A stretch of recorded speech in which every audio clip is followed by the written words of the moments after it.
Anda kembali di Apa Kabar Indonesia Malam, pemirsa. Sebelum kami melanjutkan dialog utama di Apa Kabar Indonesia Malam hari ini, kami akan menunjukkan kepada Anda secara garis besar seperti apa kemudian ini gambaran ataupun juga rentetan kasus pelecehan seksual yang dilakukan oleh AKBP Fajar. Kami akan munculkan di layar kaca Anda, pemirsa, di mana ini adalah modus kejahatan AKBP Fajar yang merupakan Kapolres Ngada nonaktif, begitu ya.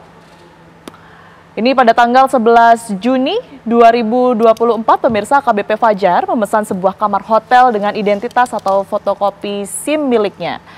Ini AKBP Fajar menghubungi perempuan berinisial F untuk membawa anak di bawah umur, yang kemudian perempuan F ini mendapat bayaran 3 juta rupiah dari AKBP Fajar. Kemudian di tanggal 11 Juni 2024, Fajar melakukan tindakan asusila terhadap korban dan memvideokannya secara sadar. Video tak senonoh diunggah Fajar ke situs porno dan mendapat atensi dari otoritas Australia. Di tahun ini, 22 Januari 2025, Divisi Hupinter Mabes Polri mendapat informasi dari otoritas Australia. Informasi tersebut kemudian diteruskan ke Polda NTT dan pada tanggal 23 Januari 2025 Polda NTT menggelar penyelidikan di sebuah kamar hotel di Kupang NTT, di mana Polda NTT menangkap Kapolres Ngada AKBP Fajar yang saat ini telah ditetapkan sebagai tersangka.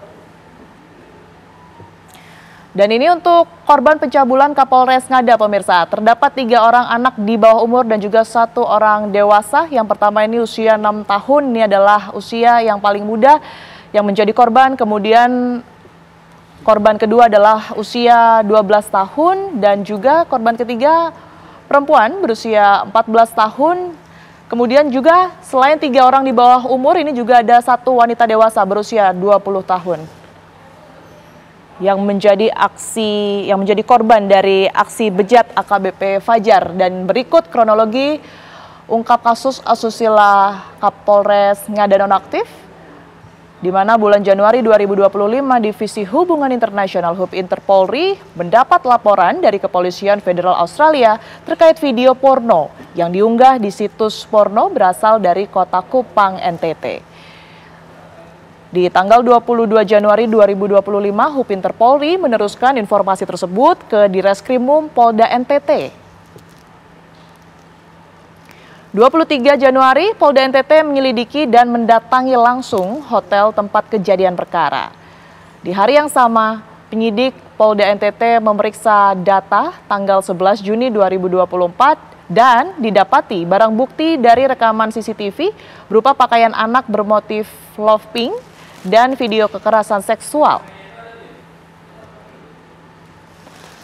Tanggal 20 Februari 2025 KBP Fajar ditangkap tim pengamanan internal Polda NTT yang bekerja sama dengan Divisi Propam Mabes Polri.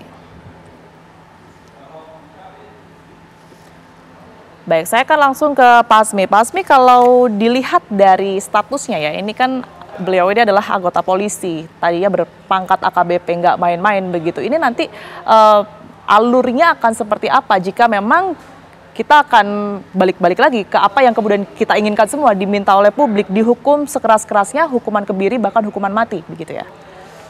Ya, alur ini adalah tentu sebagai anggota kepolisian punya hak. Jadi mereka punya peraturan kepolisian yang tentunya namanya kode etik, nanti akan diselesaikan dulu mekanisme terkait tentang kode etik ini. Berkaitan tentang kejahatan yang katakanlah ini kejahatan yang cukup serius dan pelanggaran berat ini pasti dikirakanlah mungkin 57%-nya sudah pemberhentian dengan tidak hormat. Pasti akan dilakukan. Di saat sudah proses dia di status dia sebagai anggota tadi pemberhentian dengan tidak hormat, maka mekanisme peradilan umumnya jalan. Mekanisme peradilan umumnya berarti nanti teman-teman penyidik mengirimkan SPDP, surat pemberitahuan dimulainya penyidikan kepada kejaksaan. Disinilah terjadi koordinasi secara yuridis untuk melihat fakta-fakta itu tidak hanya administratif gitu loh. Di sini tentunya nanti kalau memang katakanlah ini adalah satu di mana masyarakat ada rasa kecewa, marah dan segala macam, harusnya jaksa nanti bisa menambahkan. Ini pasal ini untuk diterapkan agar ancaman hukuman mati, jadi Perpu tadi yang 2016 tadi itu ditarik untuk dalam pasal 81-nya gitu loh. Supaya ancaman seumur hidup dan pidana mati tadi dapat diterapkan karena mengingat karakteristik yang cukup serius ini. Gitu. Pada alur berikutnya ya setelah nanti katakanlah P18, P19 sudah ada petunjuk dari jaksa sampai P21 ya berarti perkara itu ada pada jaksa dan disiapkan untuk rencana surat dakwaan dilimpahkan kepada pengadilan. Nah, disitulah nanti dalam pemeriksaan pengadilan dari pemeriksaan saksi, alat bukti mungkin sampai pledoi sampai tuntutan ya hakim harus punya komitmen yang kuat. Kalau memang nanti sudah dipasang dari awal bahwa ancaman bisa untuk seumur hidup dan pidana mati, ya seharusnya hakim dapat menguatkan apa yang dilakukan oleh teman-teman di tingkat kepolisian maupun di kejaksaan berkaitan dalam proses alur ini. Oke, itu yang harus dikawal begitu ya? Harus. Ini lebih kurang kalau dia ditahan, karena ini kan perkaranya sudah ditahan. Semestinya sekitar 5 sampai 6 bulan ke depan, ini sudah ada keputusan. Karena kalau dia tidak ditahan, orang bisa mungkin waktunya agak lebih fleksibel. Tapi kalau sudah ditahan kan sudah ada kebebasan kemerdekaan, sehingga sudah on penegakan hukumnya. Sehingga mau tidak mau, polisi akan melakukan percepatan pengiriman SPDP kepada kejaksaan, dan kejaksaan juga ingin mempercepat supaya ada kepastian kepada semua pihak. Oke, baik. Sebelum ke Pak Nahar, saya ke Bu Ai terlebih dahulu. Bu Ai, ini sebenarnya apa yang salah? Kalau kita lihat pengawasan, informasinya sudah dilakukan dengan baik. Tidak hanya oleh KPAI, tapi juga oleh pemerintah, begitu ya. Kemudian tapi kita ketahui yang bermasalah sendiri justru penegak hukumnya gitu. Kalau kritik yang kemudian didapati oleh KPAI ini apa? Ya tentu kami kan melihat pengaduan dari masyarakat ya, dan kalau ke KPAI itu ada kecenderungan dua hambatan biasanya. Pertama itu hambatan dari sisi perlindungan anak itu sendiri ya, dari sisi misalnya pemulihan rehabilitasi, belum ada psikolog atau belum ada rumah aman yang sesuai dengan situasi anak. Ini biasanya teradukan ke kami. Yang kedua, hambatan keadilan.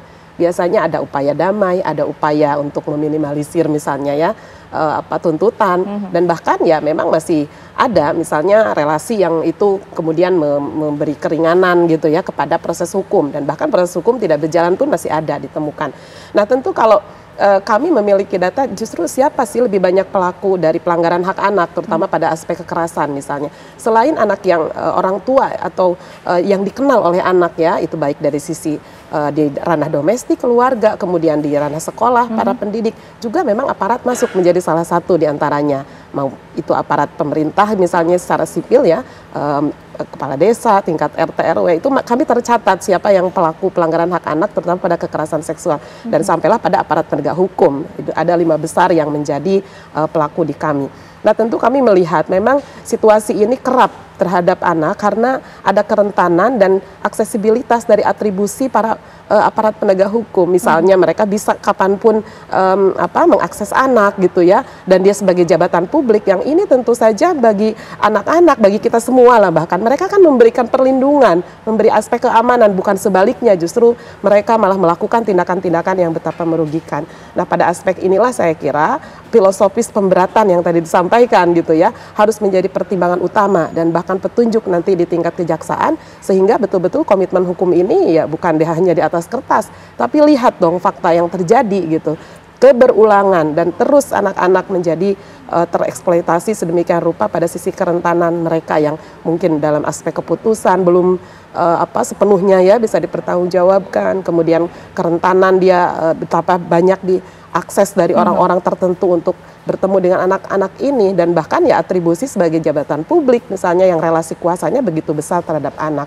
Jadi pertimbangan-pertimbangan yang harus kita lihat secara kasat mata, kemudian aspek hukum yang memang memberi pemberatan inilah yang harus selaras, sehingga nanti efek jera, kemudian situasi kita harus bergeser ya, bahwa anak-anak ini justru harus diberikan perlindungan optimal oleh masyarakat, oleh seluruh aparat ya, bahkan kita semua di dalam aspek pemerintah, ini justru menjadi domain utama gitu, selama kita bisa mampu menekan angka-angka kekerasan. Keberulangan yang tadi sudah sempat disinggung begitu ya oleh Bu Ai, ini kan artinya harus ada yang dibenahi, tidak hanya itu saja begitu ya, seluruh kinerja dari masing-masing bagian, masing-masing pihak begitu. Saya nanti akan minta komentar dari Pak Nahar juga, ini apa yang perlu dibenahi kalau kita berbicara mengenai struktur dari pemerintahan kita, kemudian juga tanggung jawab, pengawasan dari pemerintah seperti apa.